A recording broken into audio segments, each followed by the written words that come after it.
La pancia d'un dirigibile, la forza d'un'automobile, veloce più di un proiettile, più furbo d'un gatto è.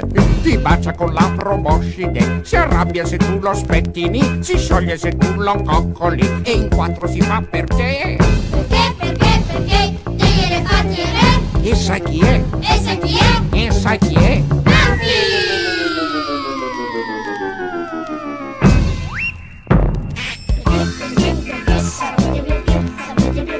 Perché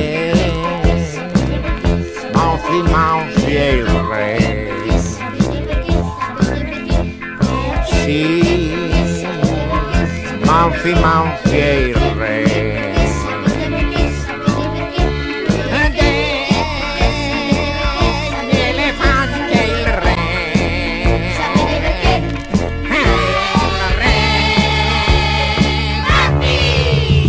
Con quelle due orecchie a sventola, lui vola lassù nel cielo blu, seduto sopra una nuvola, sprofonda e ricade giù. Vestito come uno zingaro, lui balla come una trottola e quando s'accende un sigaro ti asfissia mezza città. Perché degli elefanti e re? E sai chi è? E sai chi è? E sai chi è?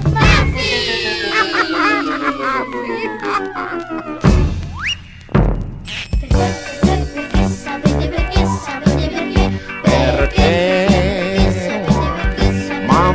Manfi è il re.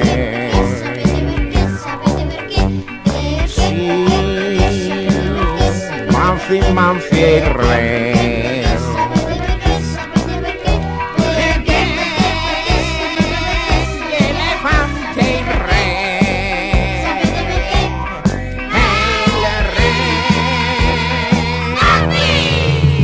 Appena si mette a tavola, Mi guarda 28 pentole, al volo riduce in briciole. le scatole di brioche. Se parla sembra un megafono, la voce ti rompe i timpani. Se corre si blocca il traffico. Ma che terremoto è?